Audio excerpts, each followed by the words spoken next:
Hoje a gente vai explorar uma fronteira fascinante da mente, aquele ponto exato em que a psicologia tradicional parece encontrar um muro, sabe? E é bem aí que o modelo terapêutico totalmente novo começa a surgir. Para começar, vamos direto com essa pergunta que já dá um nó na cabeça. Imagine só, e se a origem daquela ansiedade que não passa, daquele medo que a pessoa nem sabe de onde vem, não estivesse na infância, nem na genética, mas sim num arquivo guardado de uma vida que aconteceu séculos atrás? É, é uma ideia em tanto para a gente começar a nossa análise. Quando a gente pensa em tratar a mente humana, a imagem que vem é quase sempre a mesma, né? Um caminho bem definido. É o clássico. Alguém deitado no divã, falando da infância, da relação com os pais, ou, quem sabe, ajustando a dose de um remédio. O foco é quase sempre no aqui e agora, naquilo que a gente consegue ver e encaixar num manual de diagnóstico. E vamos ser sinceros, essa abordagem traz um certo conforto, né? A nossa cultura adora o que dá para colocar numa tabela, numa planilha.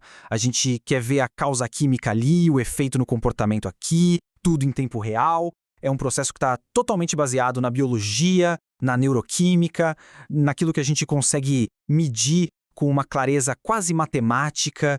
Só que, aí que o caldo entorna. Quando a gente esbarra em certos traumas humanos, umas complexidades mais profundas, de repente, essa precisão toda, essa clareza de planilha, parece que não dá mais conta do recado. A água fica turva, a pessoa faz terapia atrás de terapia e nada, não melhora. Exatamente nessas águas mais profundas que a gente vai mergulhar hoje. E é aqui que a gente entra num paradigma completamente diferente. É um salto gigantesco do que estamos acostumados. A proposta é trazer a imortalidade do espírito e a ideia de uma consciência multidimensional para dentro do tratamento de saúde mental. E olha, é importante deixar claro, o nosso papel aqui não é dizer se isso é certo ou errado, mas sim analisar essa perspectiva que é, no mínimo, muito instigante.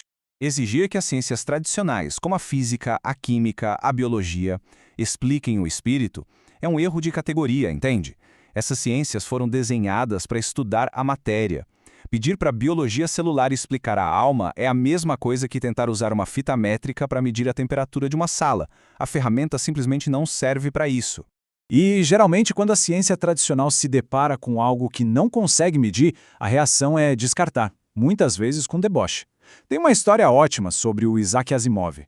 Uma vez, o entrevistador perguntou se ele acreditava em espíritos. A resposta dele foi um puro sarcasmo.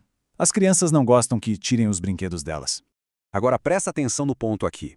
A resposta dele foi feita para acabar com a conversa. Não foi uma resposta científica. Foi só um jeito de dizer que aquela pesquisa era coisa de criança. E o ceticismo cego paralisa o progresso tanto quanto a superstição cega. No fim das contas, sarcasmo não é método científico. Tá, então como é que se investiga um negócio desses? Não é porque a gente saiu do laboratório de química que a gente precisa jogar a lógica pela janela. Existem sim critérios bem rigorosos que podem e devem ser usados para pesquisar a consciência de uma forma séria. O material que a gente está analisando hoje traz à tona os critérios lógicos de um pesquisador francês chamado Allan Kardec. O primeiro é a universalidade. O fenômeno acontece em lugares diferentes, com culturas diferentes, com gente que nunca se viu, mas a estrutura é a mesma. O segundo é a utilidade. Isso serve para resolver um problema real, uma dor humana. E o terceiro é o bom senso. Se é universal e é útil, a lógica manda que a ciência leve a sério. E olha, não faltam pesquisadores sérios que seguiram essa linha. O Dr. Ian Stevenson, que era chefe de psiquiatria da Universidade da Virgínia, é um exemplo gigante. Ele rodou o mundo investigando crianças bem pequenas que tinham memórias super detalhadas de vidas passadas. E ele não só anotava, não. Ele ia a campo. Ele investigava registros médicos, certidões de óbito e, em centenas de casos, encontrou batimentos exatos, inclusive marcas de nascimento que correspondiam a ferimentos fatais das pessoas que as crianças diziam ter sido. Isso, sim, é pesquisa empírica de ponta. Isso leva a gente para uma analogia que é fantástica. Pensa numa feira.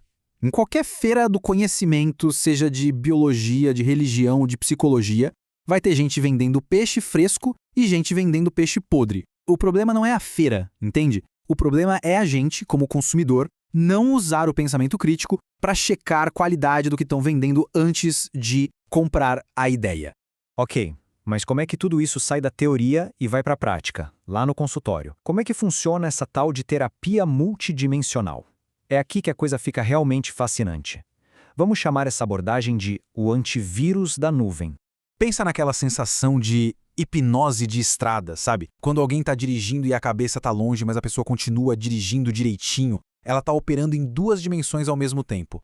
A terapia usa uma ideia parecida. O paciente está lá no consultório, super consciente de tudo, mas a consciência dele se expande para acessar arquivos do passado. Ele vira um observador duplo. Ele sente a dor do evento original, lá de trás, mas ao mesmo tempo ele tem a segurança, a âncora racional da vida presente. E por que reviver isso pode curar? Porque isso quebra um ciclo. Pensa comigo, se a origem de um trauma não está na infância, mas numa experiência de 200 anos atrás, tentar resolver isso com a terapia convencional é a mesma coisa que tentar consertar um vazamento no telhado só enxugando o chão da sala. Você seca o chão, mas a goteira continua lá em cima. A raiz do problema não está no chão.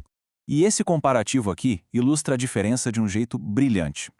A psicologia tradicional tenta limpar o HD local, o nosso cérebro, passando um antivírus para resolver os problemas desta vida. Mas e se o código-fonte do trauma estiver na nuvem da consciência, num servidor de 500 anos atrás? Nenhum antivírus local vai dar conta. A terapia multidimensional seria justamente o acesso a essa nuvem para reescrever o código original. A ideia é resolver o problema na raiz e não só administrar os sintomas.